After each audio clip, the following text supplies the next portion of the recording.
नमस्कार दोस्तों, बांग्लादेश बॉर्डर के ऊपर तो भाई प्याज के निर्यात में एक पलटवार देखने को मिला। साथ में दोस्तों यहाँ पे 2 लाख टन प्याज की जो खरीदी नाफेड करने वाला है, कुल मिला के उसके पास 5 लाख टन हो जाएगा। तो ये खरीदी भाई क्यों कर रहा है, इसके बारे में भी काफ़ी इंटरेस्टिंग चीज़ें पता लगी है। साथ में इंदौर मंडी का आज कितना आवके थी, तीनों जिनसों की, आलू की, प्याज की और लहसुन की 22 अगस्त को, ये भी आपको बताएंगे। बाकी शाजापुर मंडी में तो अवकाश है, आपको सूचना मिली गई होगी। महाराष्ट्र की काफ़ी मंडियां यहाँ पे बंद है किसान संघ के निवेदन के ऊपर, ताकि किसानों का हित हो सके। इसके रिगार्डिंग यहाँ पे कई मंडियां बंद की गई है। चलिए, इंदौर मंडी तो आज चालू है, लेकिन आवके भी आपको बताएंगे कितनी आवके हैं। उससे पहले दोस्तों यहाँ पे बांग्लादेश बॉर्डर के ऊपर जो निर्यात की स्थिति बनी हुई है, कितनी स्थिति है और कितनी आवके हैं, ये जान लेते हैं। तो यहाँ पे भाई 21 अगस्त 2023 यानी कि कल की आवकों की बात कर लेते हैं। तो कुल मिला के भाई यहाँ पे 211 ट्रकों का एक्सपोर्ट यहाँ पे किया गया। परसों की बात कर लेता हूँ, 20 तारीख को, यानी कि 20 तारीख को जो एक्सपोर्ट किया गया तो वो थी दोस्तों 90 गाड़ियों के आसपास की। और आज रिपोर्ट जो आई है उसमें 200 गाड़ियाँ हैं, यानी कि आप लगा सकते हो कि भाई 2.5 गुना के आसपास निर्यात में दोबारा से उछाल देखने को मिला। तो दोस्तों आपको एक चीज़ मैं बता देता हूँ, इसमें घबराने की कोई बात है नहीं, क्योंकि दोस्तों बांग्लादेश को भी प्याज की ज़रूरत है और हमें भी प्याज को बेचना है। व्यापारी इसीलिए हैं दोस्तों, व्यापारी जो है लेन देन करते हैं एक दूसरे देशों से, जो एक्सपोर्टर हैं, इंपोर्टर हैं वो। तो प्याज की ज़रूरत बांग्लादेश को भी है और वो प्याज खरीदेगा ही खरीदेगा, ये मैं आपको बता देता हूँ। चाहे भाव भाई 50 रुपये हो जाए, 60 रुपये हो जाए, 70 रुपये हो जाए, भाई एक्सपोर्ट तो होना ही होना है। उसी के हिसाब से आपको मंडियों में भाव भी देखने को मिलेंगे। वहीं पे दोस्तों अगर बात कर लें गोजदांगा बॉर्डर की, तो गोजदांगा बॉर्डर में 87 गाड़ियों को यहाँ पे एक्सपोर्ट किया गया। यहाँ पर भी आप देख सकते हो, मेहंदीपुर बॉर्डर से 64 गाड़ियाँ थी, हिली बॉर्डर से 60 गाड़ियाँ थी, कुल मिला के 211 गाड़ियों का एक्सपोर्ट था। भाव की बात कर लेते हैं। भाव जो कल आपने सुपर गोल्टा यहाँ पे देखा नासिक का, वो 62% तक बिका था और आज बिका है दोस्तों यहाँ पे 60% तक, यानी कि 2% की नरमी, यानी कि 1.5 रुपये के आसपास की नरमी आप कह सकते हो कि देखने को मिली है। वहीं पे अगर मध्य प्रदेश के प्याज की बात करें तो 52% तक यहाँ पे मध्य प्रदेश का प्याज भी यहाँ पे हमें देखने को मिल रहा है। बाकी रतलाम का, सोलापुर का, अहमदनगर का किस भाव पे यहाँ पे एक्सपोर्ट किया गया वो यहाँ पे स्क्रीन के ऊपर आप देख सकते हो। तो अब बात कर लेते हैं दोस्तों, यहाँ पे आपने देखा होगा कि खबर ये आ रही है कि भाई बांग्लादेश जो नाफेड है वो 2 लाख टन की प्याज की खरीदी और करने वाला है। तो किस प्रकार के कमेंट यहाँ पे मुझे देखने को मिले, आप देख सकते हो यहाँ पे कि भाई सभी न्यूज़ों में ये खबरें आ चुकी है। बाकी किस प्रकार का यहाँ पे कमेंट था कि भाई खरीदी क्यों कर रहा है, वो मैं आपको बता देता हूँ, काफ़ी इंटरेस्टिंग भी है। उनका कहना है कि भाई जो 2 लाख टन प्याज की खरीदी कर रहा है, अब नाफेड के पास में या तो उसकी जो पूरी की पूरी जो प्याज है वो यहाँ पे ख़राब हो चुकी है, अब उसको बफर स्टॉक तो बनाना है। और अभी सरकार ने भी बोल दिया है, कृषि रिपोर्ट में भी आ गया है कि अगले महीने से यहाँ पे प्याज के दामों में उछाल देखने को मिलेगा।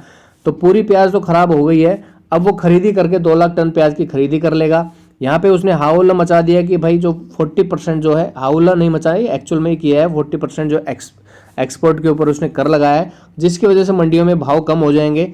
भाव कम होने की वजह से नाफेड दोबारा से यहाँ पे प्याज की खरीदी करेगा। नाफेड यहाँ पे प्याज खरीदेगा कम भावों में, और फिर उसके बाद में एक्सपोर्ट ड्यूटी हटा दी जाएगी, ऐसा लोगों का कहना है। जो कमेंट आए थे उनके बारे में बता रहा हूँ। एक्सपोर्ट ड्यूटी 31 दिसंबर तक तो है ही दोस्तों, आपको पता होगा। उसके बाद में एक्सपोर्ट ड्यूटी हट जाएगी और जो भाव अभी नाफेड जो कम होने की वजह से, क्योंकि ये 40% उसने एक्सपोर्ट के ऊपर ड्यूटी लगा दी है, इसकी वजह से भाव कम हो जाएंगे। कम होने की वजह से नाफेड कम भाव में प्याज की खरीदी कर लेगा और उसको फिर अधिक भाव में बेच देगा। और एक्सपोर्ट ड्यूटी 31 दिसंबर तक तो है ही। कुछ का कहना है कि नाफेड के पास अब बिल्कुल प्याज बचा ही नहीं बचा, इसलिए अब वो स्टॉक करने के लिए पीछे पड़ा हुआ है। ऐसे काफ़ी कमेंट, तो आप जाओगे वीडियोस में तो देखोगे भाई नाफेड जो है प्याज की खरीदी क्यों कर रहा है। अभी 5 लाख टन करने का कोई सवाल उठता नहीं है। अभी इतनी महंगाई भी नहीं हुई है प्याज में कि भाई टमाटर की तरह यहाँ पे जो लोगों का किचन यहाँ पे बिगड़ गया है, पूरा जेब भारी हो गई है, ऐसा कुछ अभी तक प्याज में हुआ नहीं है। लेकिन सरकार ने जो 40% का जो डिसीजन यहाँ पे लिया है, ये थोड़ा सा समझने लायक बनता है कि भाई ये डिसीजन क्यों लिया गया है। अब दोस्तों एक ही चीज़ है, मैं यहाँ पे किसी पार्टी विशेष के बारे में बात नहीं करूँगा। और कोई है मध्य प्रदेश में जिसने कई बार यहाँ पे किसानों के हित में आवाज़ें भी उठाई है, तो आप उनसे भी रिक्वेस्ट कर सकते हो, सरकार से बात करें। आपके जितने भी संघ हैं वो सब एकजुट होकर बात करें सरकार से, पत्र लिखें सरकार को कि भाई ऐसा आपने क्यों किया है और ये जो आपने डिसीजन लिया है इसको हटाना चाहिए। कृषि जो एक कृषि प्रधान देश में किसानों की इस ऐसी माड़ी हालत जो है वो देखने लायक नहीं बनती है। कृषि प्रधान देश में एक किसान समृद्ध होना चाहिए, लेकिन यहाँ पे आय तो दुगनी की बात छोड़ो दोस्तों, आय जो है उसकी आधी से भी यहाँ पे कम हो गई है, ऐसा यहाँ पे आपको पता भी होगा। और बाकी मैं आवके आपको बता देता हूँ इंदौर मंडी में क्या देखने को मिल रही है। तो सबसे पहले आलू की बात कर लेते हैं। तो आलू की आवकों में ज़्यादा फर्क नहीं देखने को मिला है, लगभग 4500 से और 5000 कट्टों के आसपास की आवकें हैं।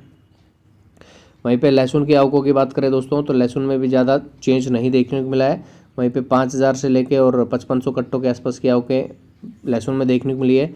वहीं पे प्याज की आवकें थोड़ी सी मायने रखती है। प्याज में लगभग मैं आपको बताऊं तो लगभग 40 से और 50,000 कट्टों के आसपास की आवकें हैं। ये अभी तक की आवकें हैं। फाइनल भाव आवकें शाम को अपडेट कराएंगे, तब तक के लिए आप स्टे ट्यून्ड रहिए, चैनल को सब्सक्राइब कर लीजिएगा। और एक्सपोर्ट तो दोस्तों होना है, चाहे भाव कम हो चाहे ज़्यादा, एक्सपोर्ट तो होना है, क्योंकि बांग्लादेश को इन चीज़ों की ज़रूरत है प्याज की। क्योंकि वहाँ पर भी अगर प्याज एक्सपोर्ट नहीं हुआ था, जिस प्रकार से यहाँ पे पाकिस्तान में भाव किल्लत देखने को मिली थी चीज़ों की, उसी प्रकार से यहाँ पे बांग्लादेश में भी हो सकता है, इसलिए एक्सपोर्ट तो होगा। और व्यापारी जो है अपना सेटलमेंट करके सारी चीज़ें मैनेज कर लेते हैं। किसान भाइयों, आप भी थोड़ा सा मैनेज करना सीखिए, और जो भाव आप एक डिसीजन ले लीजिए कि भाई हमारी प्याज जो है वो 30 रुपये से कम नहीं जाएगी। अगर सारे किसान भाई ये डिसीजन ले लें, 30 से कम अगर कोई लेता है तो उसको देना ही नहीं है भाई, क्यों देना है। ये भी चीज़ें मायने रखती है कि भाई मुझे अपनी जो प्याज है उसका 30 रुपये का भाव चाहिए। किसी को लेना है तो लो, नहीं लेना है तो मत लो। अगर जब मार्केट में ऐसी सिचुएशन बनेगी तो भाई ऑटोमेटिक प्याज की खरीदी होगी, क्योंकि रिक्वायरमेंट है चीज़ों की। किसान नहीं देगा, व्यापारी अगर किसान से नहीं लेगा तो किससे लेगा, उसको प्याज लेनी है। लेकिन जब एक समानता आ जाएगी ना, तो वहाँ पे सब का फ़ायदा यहाँ पे होगा, किसानों का भी फ़ायदा होगा। बाकी आप खुद समझदार हैं, क्या आपको करना है क्या नहीं करना है, आप सोच समझ के विवेक से काम लीजिएगा। हाल फिलहाल वीडियो में इतना ही, मिलते हैं नए वीडियो में। जय हिंद।